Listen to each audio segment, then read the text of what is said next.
Yo, what's up? This is Elderstare, and welcome back to my channel where I like to talk about all things spooky, scary, and have a little bit of fun. Today on the channel, we're going to be talking about the long-awaited fourth installment into the Fear Street series, titled Fear Street Prom Queen. Breaking it down, going over the ending, and talking about everything that you guys might have missed. There's even a pretty gnarly mid-credit sequence that definitely links everything together with the other movies, and I'll explain that to you guys too. Yes, the new dark comedy slasher has just hit Netflix, and this thing has a lot of people buzzing. The original Fear Street trilogy was so good. It really hit home with a lot of people, and it found its way to a lot of the tops of people's movie lists. And I'm not glazing here, I really mean that. People absolutely loved those movies. The Fear Street series, and there's probably a lot of credit due to R.L. Stine here, finds a way to pack the punch every time. There's just a little bit of something for everybody inside of these movies. They're definitely targeted towards young adults, but they find a way to amp up the horror, violence, and gore just enough to tie in anybody who goes in to watch these things. They're absolutely great, and R.L. Stine definitely provides some amazing source material that these guys just take far and away to make some excellent movies out of. And the acting absolutely carries a lot of this here. Whoever's in charge of casting over at the Fear Street Productions definitely needs a raise, because every single character casted across all of these movies, including this one, are definitely selected perfectly. They knock it out of the park, and they make their characters feel very believable and real. Even the more outlandish ones, the more cartoony ones that just feel very stereotypical in this film, they still have a little bit of dimension to them by the way that they're portrayed. But that's a little bit of backstory on what we expect out of the Fear Street series, so what is this film about?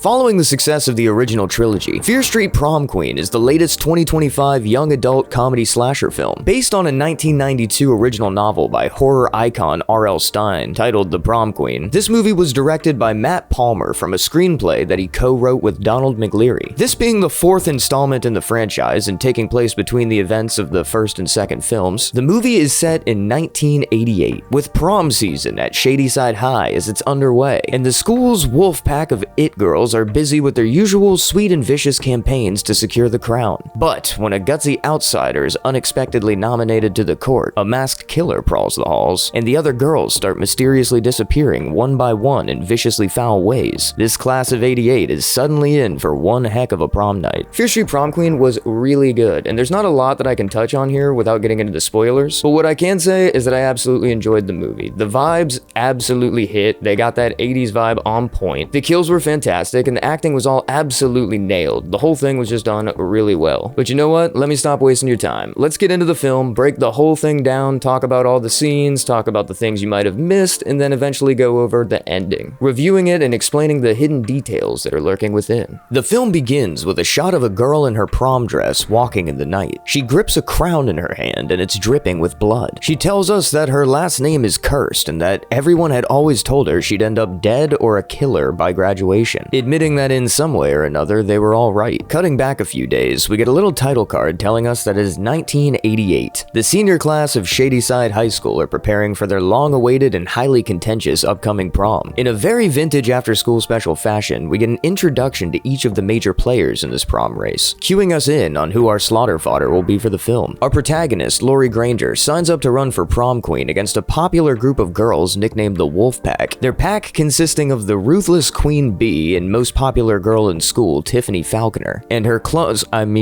friends, Melissa, Debbie, and Linda. These girls are rough on Lori, and we immediately see them bullying her by vandalizing her photos on the Prom Queen contenders board, writing all kinds of rude things on her image. We're also introduced to the Prom Queen frontrunner, Christy, a loose cannon rebel child that deals to the other kids in school. Lastly, we meet Megan, Lori's best and seemingly only friend. Megan's by far the coolest character in the film, as she's a horror nerd that loves to prank her fellow classmates. Because of her disdain for others, she's not involved in the overall race and only wishes to support her friend. Lori is outcasted by her fellow students due to some nasty rumors that have been floating around for years about her mother having allegedly murdered her father by violently stabbing him in the face, though she was deemed innocent in a court of law. We're also informed that there is a new and firm vice principal, Breckenridge, who intends for this prom to reinvent Shadyside in spite of the town's poor reputation. Sent here from a boarding school she recently got off the ground, this woman means business. We'll see if she's ready for the evils of Shadyside, though. We get a glimpse of what Lori's been going through here as she's ridiculed by Tiffany in class about her mother. Fortunately, Megan takes the heat off of her by distracting the class with a good old classic cutting her arm off prank. You know, the oldest trick in the book. Everyone loves a good cutting the arm off prank. After school, the two girls hang out and discuss their prom plans. We learn that Lori is nervous but excited to be running in the race. Megan doesn't understand why her friend would have such an interest, but she begs for them to attend the dance together so that neither of them have to be alone for the whole thing. After chilling with her friend, Lori's got to clock into work at a local diner, where she sees none other than Tiffany and the Wolfpack, along with their Jocko boyfriends. Tyler Torres, Tiffany's boyfriend, seems to have Lori's attention all locked up as she stares dreamingly at the young athlete. Also part of the pack are Debbie's big dummy boyfriend Judd and Linda's boyfriend Bobby. The group discusses how the local druggie is somehow beating them out when Lori approaches the table to serve the kids. Here, Tiffany gets a little uncomfortable with how friendly Tyler is being to her competition and cranks up the animosity towards the poor girl, degrading her for having to work to help out her family. Later that night, as she closes up, Lori is surprised to see Tyler returning to the diner for his jacket that he forgot. The two share a bit of a moment here as he's genuinely nice to her, and he opens up a bit about how his girlfriend and family make him feel like he's never going to amount to anything. He feels like he's nothing. Lori comforts him, saying that she thinks everyone feels like that sometimes. Meanwhile, at the Falconer residence, we see Tiffany putting on her best pageantry, parading her full prom getup for her family and Melissa. Tiffany's family is rich,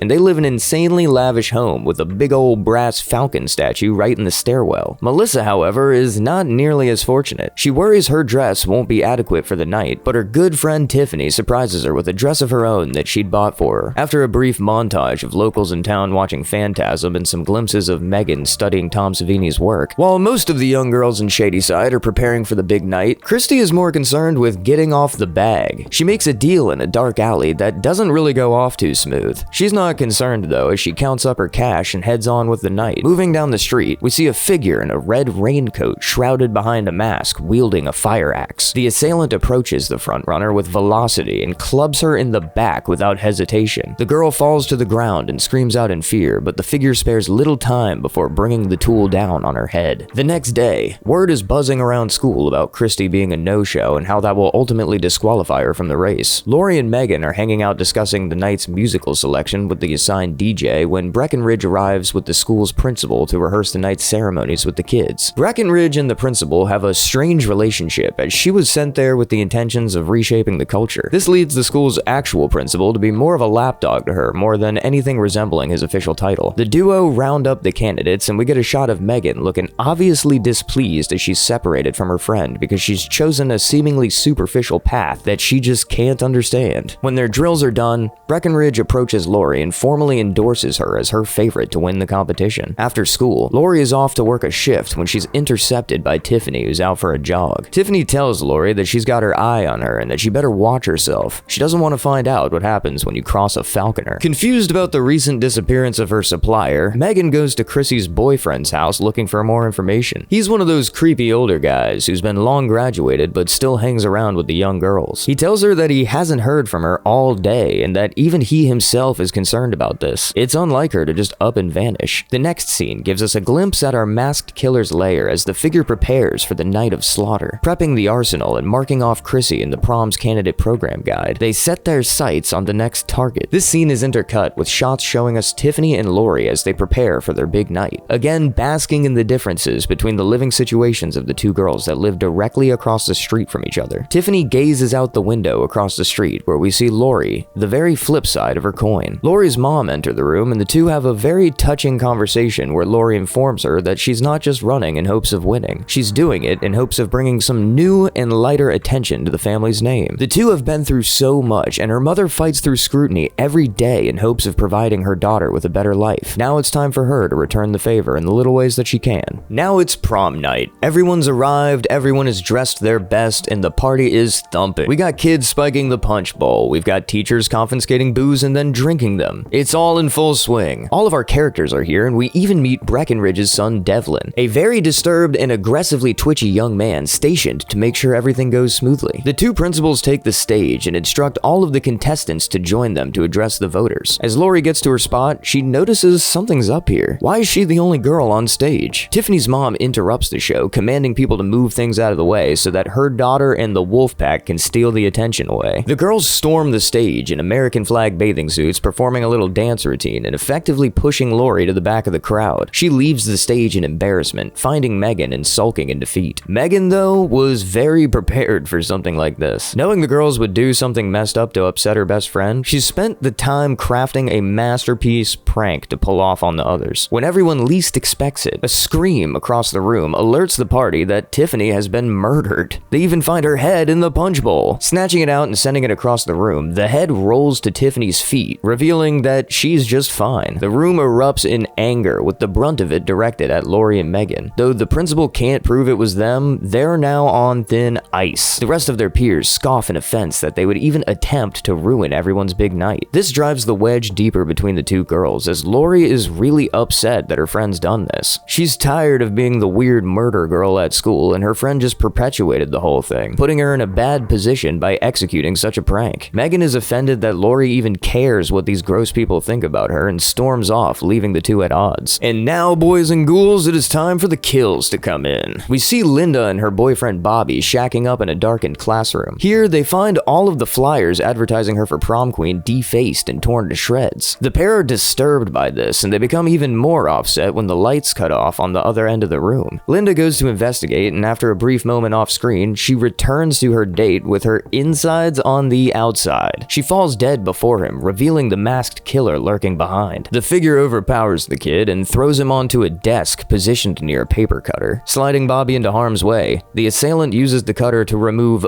both of the boy's hands. Bobby keeps up the struggle and crawls his way over to the door. He reaches it, but struggles his best to try and open the door to no avail. He rubs his grubby little meat paws on the handle to absolutely no effect, and the killer approaches from behind, banging his head to the wall and finishing the job. Yeah, so man, the kills in this thing are gnarly. This one in particular, but really all of the kills in this movie are really well done. Some of them are more gory than others, but the ones that you do see a lot of, man, you see a lot of. For a movie that's rated R and catering towards young adults, it definitely cranks it up, I'm telling you. All the kills throughout this film are great, but this one right here almost feels like it was drawn out by Art the Clown himself. This thing is brutal. The guy trying to open the door with his meaty little nubs is just insane, man. Tiffany and Melissa are on the dance floor where Debbie watches on scowling in jealousy. Why does Tiffany give her all of the attention, she asks her smooth-brained boyfriend Judd. Debbie's been there for her friend from the start and claims she knows exactly where the bodies are buried. Judd doesn't really care about this at all though. He's too busy making a plan to get himself laid. Telling his girlfriend that he has a gift for her, he lures her down to the basement so the two can have some privacy. In the basement, he gifts her a necklace that he'd stolen from his mother. He admits this openly, but Debbie doesn't mind a bit, asking him what else he can snag from her. He brainstorms on this for a minute, but gets his brain stormed in on by a buzzsaw as he's attacked from behind. Face to mask with the killer, Debbie flees in terror but trips and falls into the school's high-voltage electrical panel, frying her to a crisp. This incident causes some electrical disturbances throughout the school and the lights begin to flicker. Back on the dance floor, Lori is told that she's got a special delivery for her at the front from a secret admirer. She collects the gift, but oddly enough, the tag on them reads "Don't choke," seemingly a very passive-aggressive message for such a nice gesture. On her way back to the main room, she runs into Tiffany again. The popular girl grills Lori about her trading glances back and forth with her boyfriend Tyler all night, laying into the poor girl in an attempt to discourage her from running for queen. Tiffany tells Lori that her mom was trash and her dad was a Sunnyvale prep who used to cross the train tracks for a cheap lay. She states that when he knocked up her mother, he dipped out and she retaliated by slitting his throat by the riverside. Everyone knows she did it, the cops just couldn't prove it. This floors Lori, and as she runs off to cry in the bathroom, Melissa follows after her, letting her queen bee know that she took things just a little bit too far with that one. Joining Lori in the bathroom, she gives her some of her makeup to attempt to clean up her look. Elsewhere, Megan is noticing that some weird things are going on here. The lights are flickering, people are missing, and something about Judd not bullying the DJ into playing his playlist just seems odd. She finds Christy's boyfriend and questions him about her whereabouts. He states that he's known her for a whole 2 months now and knows her better than anyone else. She hasn't contacted him, and he knows something foul must have happened to her. All of this is very concerning to the horror movie nerd, and while smoking a J with the homie Spider, she sees the masked killer booking it down the hallway. She chases after it, but manages to lose the figure in the crowd. Lori returns to the dance floor with her brand new look, and from the looks on other people's faces while passing by her, it's really hitting for her. Tiffany rushes her once again, but this time, Melissa steps in to back Lori up. Tiffany freaks out at the face turn and throws soda all over her friend, exclaiming that it's okay that the dress she bought for her friend is ruined, it was very cheap anyway. Melissa heads to the locker room to wash up, leaving Tiffany and Lori to lock up in a dance-off for the school's entertainment. They dance and dance, with Lori ultimately coming out on top. This is a big moment for her as she feels she's finally got a win in all of this. Mad at the loss, Tiffany turns to Tyler to scold him for paying so much attention to her competition, and he responds here by swiftly dumping her right then and there. Setting his eyes on Lori, he then approaches her and the two exchange some flirty dialogue. When the boy goes in for the kiss, Megan shows up just in time to spoil the moment. She grabs Lori and frantically tells her of all of the things that she's noticed. Lori doesn't want to hear it though and dismisses her friend, throwing in that her friend is just crazy and she doesn't want her holding her back anymore. Megan is rightfully offended here and heads off to go sort herself out. In the locker room, Melissa is changing back into her bathing suit from earlier when she's cornered by the masked menace. At first, she assumes this is a prank, but when she sees a large butcher knife, it all clicks and she breaks into a sprint away. As she runs, she opens a door and finds a second masked killer waiting for her on the other side. She turns back around and receives a cleaver right to the head. Okay, so I would say that right now we're at the point in the movie where we need to do a little red herring roundup, shall we? There's a lot of red herrings and seeds that have been planted throughout this whole film, and there was a lot of people that I was thinking at this point could have been the killer. Could it have been this overbearing principal? I mean, she seems a little bit weird, doesn't she? She's already stated that she's willing to go to any lengths and all costs to straighten this thing out and get the reputation of the area back up. Could it be that she sent her son Devlin, or maybe even the vice principal, to go out and commit these murders for her to clean up the act around the school? Very possibly. Could it maybe be, and I know this is cynical, but Lori's mother? Nobody wants to believe that the rumors going around about Lori are true, but I mean, could they be? We don't know. Maybe the mom wants to help her daughter win in order to help the family's reputation, and she's willing to go through any lengths to do it. Maybe it could be somebody else that's close to Lori pulling these strings. Maybe Megan's a little bit more sinister than we might think. Also,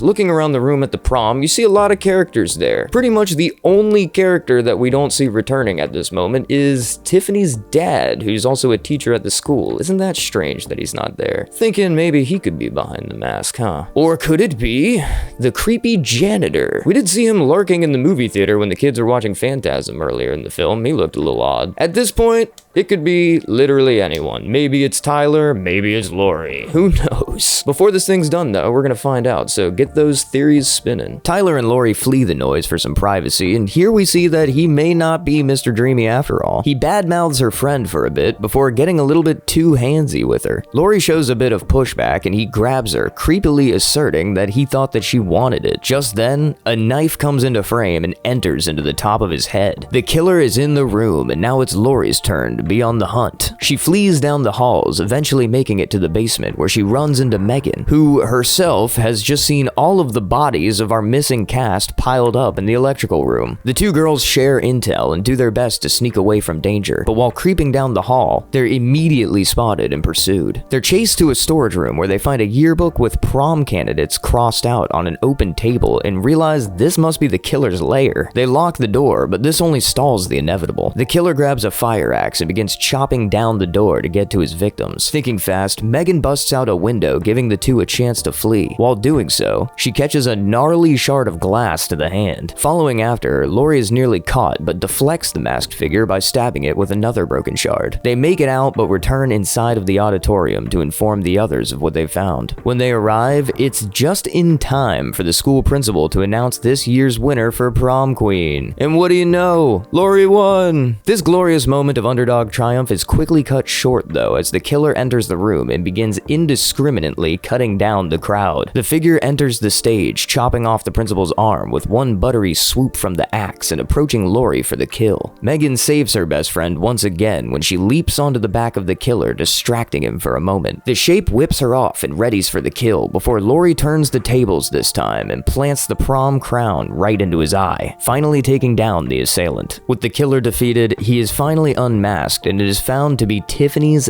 dad. He tells his wife and daughter he did it all for them because he knew just how much they wanted it. With the long night of terror over, the police arrive to clean up the mess and escort the girls home. Tiffany is absolutely shell-shocked, having both lost the race and seen her dad murdering a bunch of people before being carried away by the cops. Lori, bless her heart, decides to stay with her rival to comfort her in her time of need. Tiffany tells Lori that deep inside, she's just as insecure as anyone else in town. She puts on a strong face and confident facade as a way to live up to her parents' insurmountable expectations. The two girls cozy up and fall asleep when Tiffany's mom finally arrives home to tend to her child. Something might be a bit off here though. As she walks up the stairs, she draws a knife and begins clanging it against the railings. This warning of impending danger wakes the girls, and after seeing Miss Falconer standing menacingly on the steps, the two run off and lock themselves into a small closet. Tiffany is mumbling to her new friend, too afraid to keep quiet. Lori tells her she needs to keep it down, but she reveals that she is actually in on the whole thing. She thrusts a knife towards Lori, with her able to catch it and deflect it just before it cuts her. Lori does manage to make it out of the closet, but as soon as she does, Miss Falconer emerges like Michael Myers and stabs her from behind, taking her to the floor. The mother-daughter killer duo corner our protagonist and spill the beans about what's really been going on here all night. You see, no one crosses the Falconer family. They have a very long history of making sure of that. We learn that it was actually a jealous Miss Falconer who really killed Lori's father and pinned it on her mother. After the reveal, Tiffany asks her mom if she can do the honors. Her mother obliges, but Lori absolutely does not. She kicks her in self-defense and sends Tiffany flying over the railing and impaled on the family's prized brass falcon statue. This takes Lori and Miss Falconer aback before they both realize the gravity of the situation and their chase resumes. Lori straight up no-sells her stab wound and leads Miss Falconer all the way to a large trophy case. She retrieves a heavy trophy and blindly swings it back, connecting right to the head of the primed for kill Miss Falconer. She falls to the floor, stumbling and muttering as brain damage takes over. She begs out for help, but after all that Lori's been through, she's just not interested at this point. She leaves the house as Miss Falconer bleeds out, claiming that in this moment, she knows exactly who she is and where she stands. In a mid-credits scene, we see as the blood pools from Miss Falconer's head and forms the now classic Shady Side curse symbol from the previous films. This is a callback to the legendary curse that was set in place back in 1666 and would later be broken in 1994. With this film seated towards the end of that time frame, it is reasonable to believe that the Falconer family was under the influence of the old curse brought about when Solomon Good made a deal with the devil to preserve his family's wealth. That curse allows them to choose a victim, with that victim being driven to murderous madness that will last until the victim is killed. Alright, so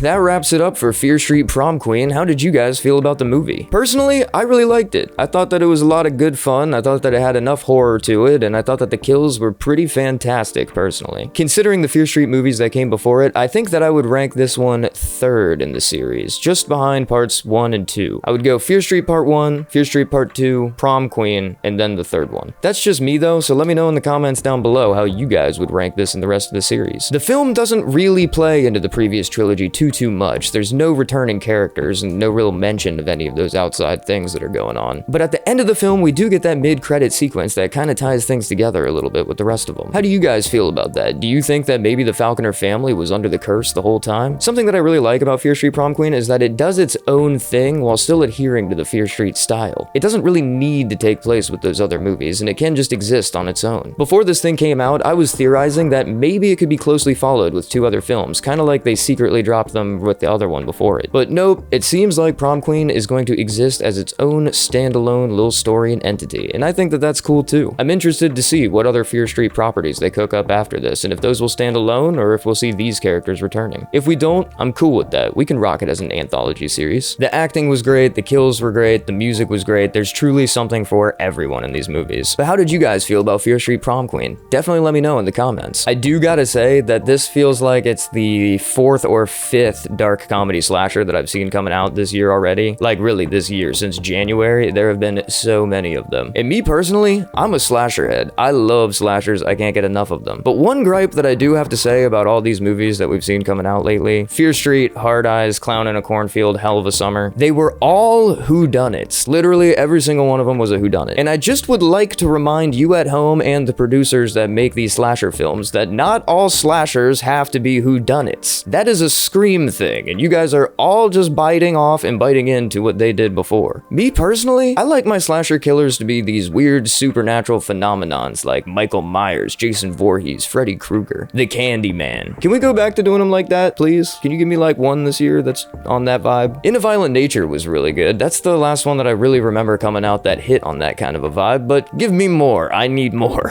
How do you guys feel about that little rant? Let me know in the comments as well. But that does does it for my video today, so if you enjoyed it, be sure to like, comment, and subscribe for more content just like this. If you really liked my video, be sure to send it over to a friend you think might enjoy it too. I'm still pretty new over here on YouTube, but I've got hours of awesome horror content for you guys to browse over on my channel. Be sure to go over there and check out my catalog. You'll probably find some other videos you like. But as always, I've been Eldritch Terror, and whether your day's been going good or bad today, I hope it gets better.